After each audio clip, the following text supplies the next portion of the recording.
NSC का जो को लोकेशन मामला है उसमें सैट की तरफ से एक अहम फैसला आया है और दरअसल ये फैसला जो है आ चुका है। इस पर और जानकारी के लिए हमारे साथ जुड़े हैं हमारे वरिष्ठ सहयोगी ब्रिजेश कुमार। ब्रिजेश जी, सर क्या फैसला है ये एनएससी को लोकेशन मामले में? सैट ने क्या फैसला सुना दिया है?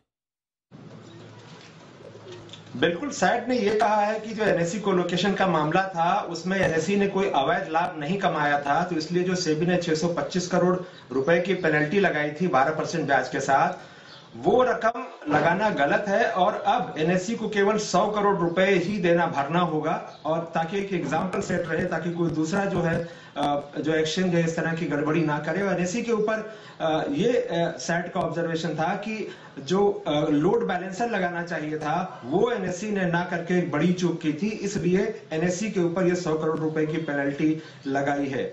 इसके अलावा जो अब सेबी को यह करना होगा कि जो 625 करोड़ रुपए की रकम थी 12% ब्याज के साथ, तकरीबन 1100 करोड़ रुपए के आसपास की रकम उस वक्त बैठ रही थी, तो उस रकम में से सिर्फ 100 करोड़ रुपए जो है वो सेबी काटेगा और बाकी रकम जो है 6 हफ्ते के भीतर एनएससी को लौटाएगा।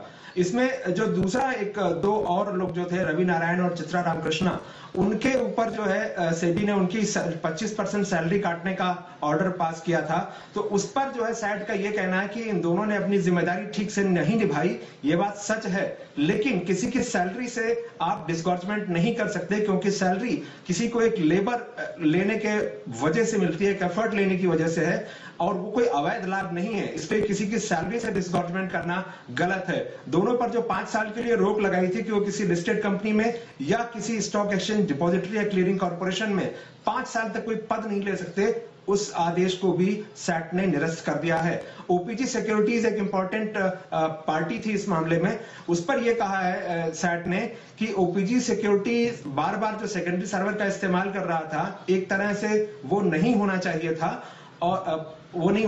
था, और साथ ही लेकिन 15.57 करोड़ रुपए की जो पेनल्टी डिस्गॉर्जमेंट लगाया था सेबी ने, डिस्गॉर्जमेंट का ऑर्डर था, उस अमाउंट को सैट ने ठीक नहीं माना है और सेबी को बोला है कि वो 4 महीने के अंदर इस रकम को फिर से कैलकुलेट करे कि डिस्गॉर्जमेंट कितना होना चाहिए। साथ ही इस बात की भी जांच करे कि जो एनएससी का स्टाफ था और जो ओपीजी के लोग थे, क्या उनके बीच में कोई मिली भगत थी क्या? इस आरोप को सेबी को फिर से जांचना होगा 4 महीने के भीतर।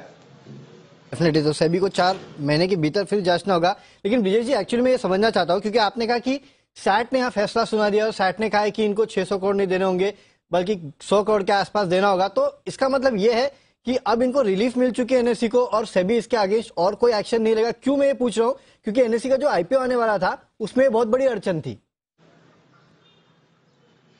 बिल्कुल, देखिए ये अब डिपेंड करता है कि क्या सेबी इस ऑर्डर को सुप्रीम कोर्ट में जाकर चैलेंज करेगा या नहीं करेगा। ज्यादातर हम जो देखते हैं कि मामले जाकर चैलेंज होते हैं या इसके बीच में भी कहीं से कोई रास्ता निकल सकता है, ये भी संभव है।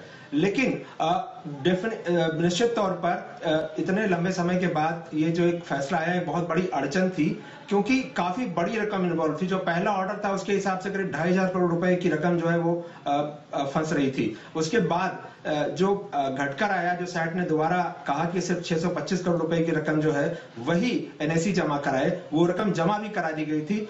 अब उस रकम में से सिर्फ 100 करोड़ रुपए कटने हैं, तो एक तरह से देखें तो एक बड़ी रकम जो अटकी हुई थी वो एनएससी के पास वापस आ जाएगी। लेकिन राहत वाकई में अभी तुरंत मिली है या लंबी मियाद में भी रहेगी, ये इस बात पर निर्भर करेगा कि सेबी का क्या इस मामले पर रुख रहता है। वो सुप्रीम कोर्ट सेबी जाता है या नहीं इस मामले को चैलेंज करने। तो अब ये देखना होगा कि सेबी सुप्रीम कोर्ट जाता है कि नहीं इस पूरे सैट के आदेश को चैलेंज करने के लिए। लेकिन बहुत बड़ा डेवलपमेंट है और बहुत इंपॉर्टेंट डेवलपमेंट है एनएससी को लेकर। शुक्रिया विजय जी आज हमारे साथ जुड़ने के लिए और ये ऑल इंपॉर्टेंट डेवलपमेंट हमें समझाने के लिए और बताने के लिए। तो ये एनएससी को लेकर डेवलपमेंट था। इस डेवलपिंग स्टोरी पे आप नजर रखिएगा, काफी इंपॉर्टेंट और इंटरेस्टिंग है। लेकिन चलिए